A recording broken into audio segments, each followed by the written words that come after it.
First off, they're really good. I mean, there's no doubt about that. They've been getting better throughout the year. Got a very deep team, as he usually does, and there's really not much drop off when he goes to the bench. And with that being said, you have to play an excellent game. You know, the margin for error for us is going to be slim as it is. And when you're playing against a team that's that physical, that aggressive, has that many guys with that kind of quickness, and they can score the way they can, it makes it even smaller for us. But we did not do a very good job throughout this game of taking away what we felt their strengths were. We did not. As I try to tell these guys, they're really good, but there's certain things we got to make sure we're doing. They're going to drive it right. They're going to score over their left shoulder. They're going to drive it right, and that doesn't, you know, they shoot the ball. We wanted to do a good job there. But we just gave them too much room. We gave them too much room in the paint. And we let our guard down a little bit on Higgins after he made the three. And we're like, so what? He made a three. Let's keep him out of the paint. That's where he creates the problems. He creates the problems in the paint where he scores and when he kicks it out because you start chasing the ball. But and we didn't rebound it as well. You have to match not only their aggressiveness, you have to match their physicality, and that's easier said than done. And we're just not there right now. But offensively, we let our lack of shooting affect us on the defensive end zone. And we missed a lot of open shots. I think we were 5 of our 4 guards, 4 main guards were 5 of 27 from the field, 4 of 27 from the 3. And that's going to happen. Okay, but that doesn't mean that it stifle you on the defensive end. And we let it affect us. Our transition defense, a couple just turnovers that make no sense. But we coach confidence, right? We're coaching confidence of shooting the ball. We're coaching confidence of taking the next shot. We spend a lot of time shooting the ball. There's absolutely no reason not to believe that your shots aren't going to fall. Okay, so you have to make up for it and keep going defensively. You have to keep guarding. You've got to keep stringing stops together. We've got to keep rebounding. And we'll get movement on the offensive end. We not only didn't make the shots, but early on we scored around the bucket, and then we weren't nearly as good at scoring around the rim. Their length started to be a factor for us. So they're really good. We missed a lot of open shots. They'll get better. Yeah, we'll get better, and we have to. But the bottom line is, outside of anything basketball-wise, our maturity and mental toughness has got to pick up when things are not going well for us. And I know we don't have a lot of guys that have been through a lot of battles where they were the guy or where they were expected to be the guys that carry the team, but that's not an excuse. Now we have to step it up and keep going. It'd be different if I was hammering guys and pulling guys out left or right because we're missing shots. I'm not doing that. But I'm going to have to start doing it if we're not going to guard better on the defensive end. And I'm going to have to make an adjustment to what we're doing at the start of the second half because, again, we come out there in the start of the second half and I don't want to say we're listless, but we're not nearly where we need to be aggressiveness-wise. So I got to really dive into that and see if we need to start making some changes in the second half to start. Go ahead. Coach, how frustrating, or was it frustrating to see Ashton Hagen so close to being here, doing what he was doing? He wasn't close to me. No, he's a great player. But I mean, no, because I wasn't here. He only made one visit. He never came to Georgia. It'd been different if I felt like that because we'd recruited him for years. So no, he's a really good player in a league full of good players. He's an outstanding freshman. We'll get our breakthrough. You know, we'll find our breakthrough Georgia guy. You know, to my knowledge, I don't think E.J. Montgomery ever visited Georgia. I don't think he'd ever been to the campus. And we never could get him up, and that was a short time there. It is what it is. We'll find some guys in the state that want to come and, you know, dip their toe in the water and say, you know what, I can do great things here. And we'll get this thing built to the point where they'll know they don't have to go anywhere else to do it. I mean, he made his choice. That's fine. You know, I've only thought about him when we're getting ready to play against him, to be honest with you. So I don't look at it that way. You know, others that might have been involved, you know, watching the pursuit of his recruitment might feel that way, but I don't. And he's a good player that we didn't do a good enough job on. Derek came out of the locker room hot at the beginning of the game, and Georgia had 5 dunks within the first few minutes. What do you think made it fall off from there? What do you think made the team lose the momentum? We tried to make some plays that weren't there. he didn't roll quite as hard a couple times as he could have. We got him the ball in the post, and he got tentative with it, you know.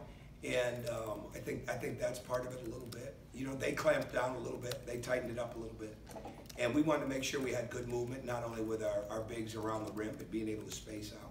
They'll have to watch the film to see that, because we were dunking the ball early on. But when we throw Derek the ball, he needs to score or get fouled. He doesn't need to sit there and have like an hourglass going right there where the time is wasted. I'm serious. I'm telling the same thing.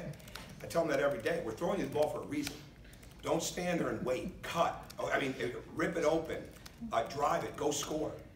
And that's when the length starts to take over. Or he rushes. You know, we work on those things. He's got to get better. And I wouldn't say that if I didn't think that he could. Coach, when you talk about picking things up and you start second halves better, you know, does that consist of maybe lineup changes? I think maybe so. I think we're gonna have to look at that. Yeah, I mean,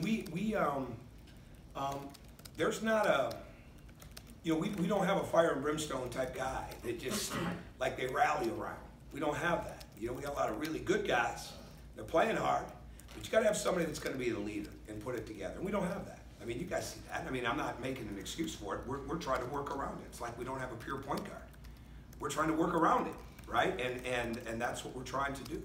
But we've had a couple of halves where we didn't come out to start the second half with the same level of energy that we need to have. And it starts on the defensive end.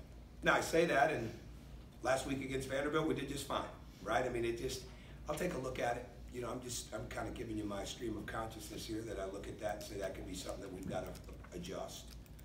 But we were in a 2-point game. We got to come up with a little more fire on that. What are you seeing in the eyes of your players when it comes to shooting? Is it confidence? Is it hesitation? Is it poor technique? There's a little technique with the step in, rushing, right? But I think that would be it, rushing. When the length is there, and they got a length to him. I mean, you see Tyler Hero, and you're like, he's a long kid. You know, Ashton's long. Keldon Johnson is certainly long. You know, they close gaps pretty good. That's why he recruits them. That's why they're ranked as high as they are. That's why they go there, and so they make up for it. But a little bit of rushing, and I think you rush when you're not as confident that it's going to go down. You rush, maybe not get quite the step in or quite the follow through that you have to have. But a lot of those same shots went down in the second half of Vanderbilt. They certainly went down at Auburn. I mean, we made 11 threes at Auburn. I thought we should have made 7, 8 more that were wide open, right? And we're just not there yet. But I mean, every once in a while, I got to remember this team was 326 out of 351 when it came to 3-point percentage a year ago. We don't coach them like that. We spent a lot of time building our threes. And if I thought they were taking bad ones, I would pull them out for it. We wouldn't do that. But those are, if you're going to coach guys to be confident, you got to let them take those shots. But they need to go down, right? And if you don't go down, you got to trust that they're going to go down and go back down on the other end and get a stop defensively. Tom Higgins was coming on the last few weeks in terms of his game. Why was he so effective tonight, especially in the second half? He's strong. He's strong. He got us off balance a couple times. We were going under him. We weren't really worried about his range. We wanted to be under it. If he made a 3, so be it, and he made one. Our job was the biggest thing with him, because he's in the ball screen and the ball's in his hands so much, is we didn't want to get loose on their big men. When you get loose on their big men, there's that much more going on at the rim with their rebounding. And we didn't do nearly a good enough job with the glass of being physical and aggressive. Not even close. But I think he just got in the lane a couple times, relaxed on his right hand. He hit that 3, and it spooked these guys a little bit. No, we're sticking with the game plan. We're still going under. All right, we're more worried about Tyler Hero shooting 3s, or Keldon Johnson, or Emmanuel Quickly shooting 3s. You know, Higgins develops his 3-point shot. God bless him, good for him. But right now, we weren't as worried about that. And I think that's what it was. But going back to what I said at the beginning, he got us off balance a little bit. And any good downhill guard that's got strength and has got that effect, he's an outstanding player. When they see that shoulder open up and they see that ability to go, they're gone. And that becomes a problem. And that's why I said at the beginning, we're not tough enough on the ball. And we're not doing a good enough job of controlling what we can control. Doesn't mean we're going to stop guys, but we got to do a better job of getting on what we practice, which is taking away some of their strengths. And a kid like that, it's his right hand.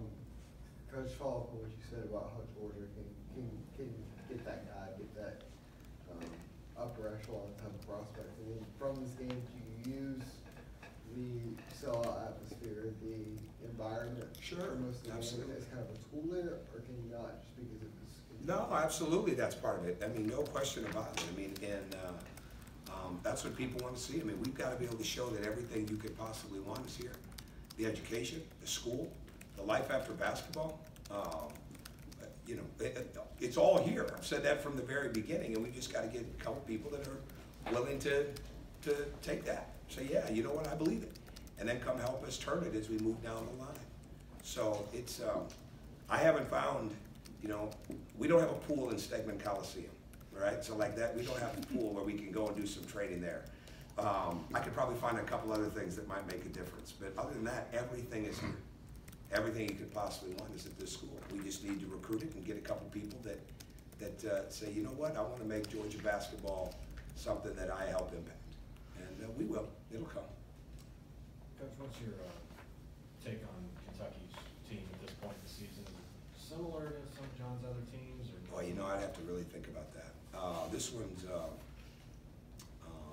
I don't know. Yeah, I don't know. They're good. I mean, this is one of his better shooting teams, I would say. It's so different, man. Like the pace of the game now is different, right? When he's not running that downhill dribble drive offense as much. So they're much more screen oriented. They're much more, and he's got a guy like Tyler Hero that can read screens extremely well. So they're in the half court a lot, and I think that's going to probably help them as they go down the line. The running game is solid, but they're in that half court offense a lot, and probably for good reason, because he's got guys that can make shots, and he's got a bunch of guys that not only can score. I think the way P.J. Washington's continued to improve has made a big difference for them. And so that's my initial thoughts off the top of my head. Coach, you talked a little bit about on-ball defense, but looking at points in the paint, I think they have like 40 plus. Off-ball defense, you know, help side defense, and just spacing. Well, how would you assess, you know, that, how that went? Now I have to watch the film on that. Yeah, I'm more concerned right now about seeing some blockouts that we didn't get on the backside. And I'll tell you, we didn't take close to advantage of what we had on the backside. And that was one of the things that we made a real point at halftime, is to get some cuts off that backside in the slot. That's where we started to try to post it a little bit more, but we still do a great job of that. But again, we make some shots and we make them early. It's a whole different game, and all of a sudden it's not the lead that they had in the second half. We didn't do that. So there's a lot of hypotheticals with that, and they capitalized. When we were missing shots, they capitalized.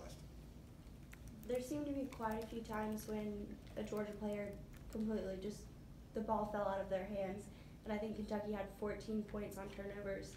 Is that something that y'all have talked about, have worked on in practice? We don't want the ball to fall out of their hands, Right. I can promise you that. Right. So I'll have to watch that. I don't know. I thought there were a couple times we didn't look at our target, and they shot the gap on that. And I think that was, there were a couple of those for sure, where we threw the ball and we didn't see them knifing through. And that was something that, we had a couple seniors do that. You know, it's a joke, right? I mean, you get in this position right now, it's your senior year at Georgia, you can't make those passes. You gotta, but the fumbling and things like that, I don't know. We're focused on two-hand catches, two-hand passes as much as possible, as to throwing a roll pass or a pocket pass to the post. So I'll have to look at it. Coach, maybe a tough question, but with 6 seniors and you talking about maturity and toughness, I mean those things don't jive. What can you do? What can the team do at this stage to improve in that area? I mean, is it a matter of harder work, or is it a matter of pride? No, they work hard. Oh no, I don't have, and as I told them in the locker room, their last couple of days of practice and the way they competed and zeroed in on this, that did not lose this game. I mean, they did a very good job. There was no question we were ready to play, and they were locked in. There's no question about that. I think we just got to keep coaching it, Mike. I mean, I think it's the bottom line is you don't. It doesn't change overnight. It'll be 10 months, you know, today or tomorrow that I've been here. It doesn't. You just got to stay with it, right? You don't. You find different ways to try to motivate, but you just keep practicing the way that you're practicing. You show them on film, and you help build up their, you know, self-confidence, self-esteem, you know, whatever you talk. And again, this is a demanding atmosphere, but this is also a very uplifting, you can do this, build your confidence type of situation too. And the moment that goes away is when a guy doesn't have the right attitude or he doesn't spend extra time working on his game. And right now I haven't seen any of that. You know, and now I'm a lot less patient when a guy's not a competitive guy in practice, or the game doesn't mean something to him when it comes to doing extra. You know, we don't legislate extra, but the bottom line, you can tell. I mean, you know when guys are getting better. I think it's really, really important that we do not lose sight with all these games, that we continue to stay true to the fact that we've got to continue to work on our self-improvement in there, our skill development, not only game planning and scheming or whatever way you want to look at it, but really staying true to keep building our skills. And hopefully that'll continue to help us. Any more questions? Thank you. Thanks, Bill. Thanks, Chris.